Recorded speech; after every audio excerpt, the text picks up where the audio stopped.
Seniors and healthcare advocates across the country are celebrating the 44th birthday of Medicare today by lobbying for improvements to the program and expanding quality, affordable healthcare for all. In more than 30 events in 17 states across the country, citizens are honoring Medicare's success and outlining a positive agenda for comprehensive healthcare reform that will help current and future retirees.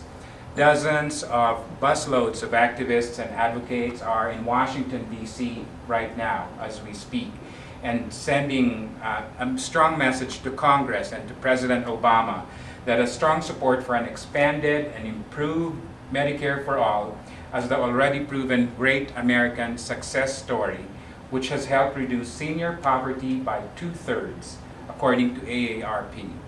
We must push to expand what we have to get: universal, comprehensive, affordable health care for all. We're celebrating Medicare's 44th birthday today because it is a unique American solution to our healthcare problems. And we're going to take the opportunity to remind our lawmakers of this.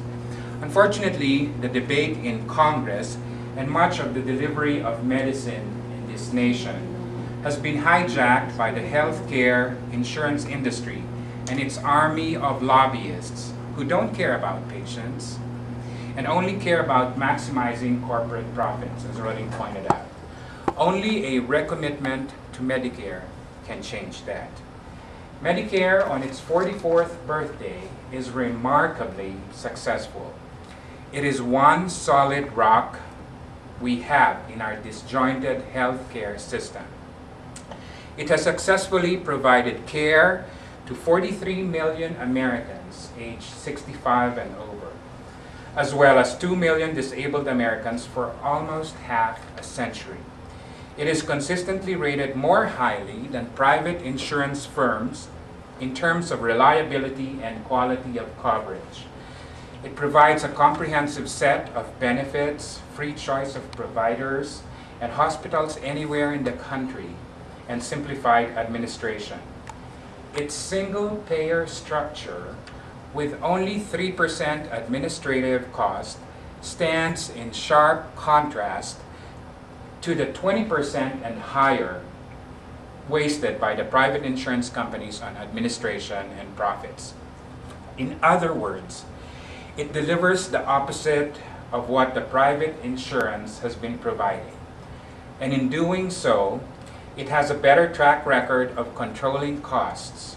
Beginning in 1997, the growth of Medicare's cost per beneficiary has been slower than the cost escalation in coverage provided by private insurers. Between 2002 and 2006, private insurance rose 7.7%, according to MedPAC, an independent agency charged with advising Congress on Medicare issues. Medicare was passed in 1965 after a fierce political debate, even more divisive than the one we're having right now. Those opposed to healthcare reform are saying that a government program will get between you and your doctor. But traditional, unprivatized Medicare shows that to be untrue. Less bureaucracy than that of private insurance industry, with its more than 1,300 insurers working hard to cherry-pick the market for their maximum revenue by denying claims or even canceling coverage. It is very unfortunate that some are seeking to derail the healthcare reform through misleading and divisive attempts to scare seniors.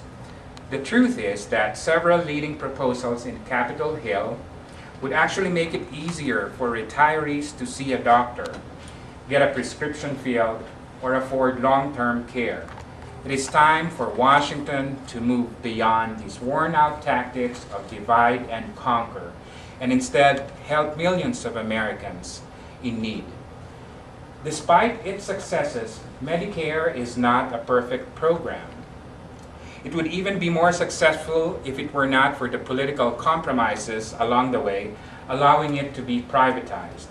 A good example is the Medicare legislation passed in 2003. The problem was the soaring cost of prescription drugs. The result has been a bonanza for the drug and insurance companies. The new drug benefit was handed over to a private sector to manage, and prices have continued to rise unabated, and the government was prohibited from negotiating lower prices as the Veterans Administration does, and new subsidies were offered to private insurers for Medicare Advantage. Not only do retirees have a lot of stake in the healthcare debate, but we also need to worry about our children and grandchildren in these difficult times. If we work together, we can create a healthcare reform plan that helps Americans of all ages. The same forces at work today as healthcare reform proposals make their way to Congress. Under pressure from industry and lobbyists, the public plan has been watered down to a small and ineffectual option at best, if it even ever survives being enacted. But the strengths of traditional Medicare as a system of social insurance coupled with a private delivery system remains the solid foundation upon which to build a better system in this country in terms of access, affordability, quality, efficiency, and reliability. With our economy in an unprecedented downturn, it's vital that we must keep our nation and our great state of Colorado forward and improve our healthcare system. And we must keep pressuring Washington to act on national reforms that focus on controlling costs, because cost of doing nothing is too great, and the burden on families, senior citizens, and businesses is too high.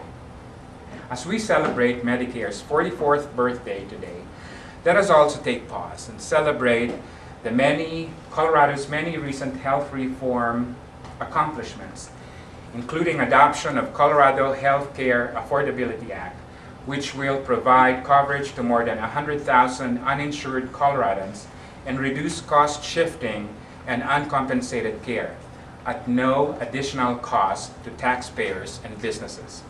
The creation of the Center for Improving Value in Healthcare, a public-private partnership that is pursuing long-term strategies to refocus incentives on quality rather than volume.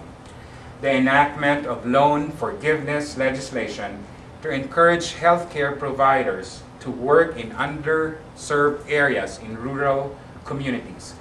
Improved outreach efforts that will provide coverage to 90,000 uninsured but eligible Coloradans through Medicaid and Child Health Plan Plus, which means more cost-effective care and less reliance on expensive emergency room services.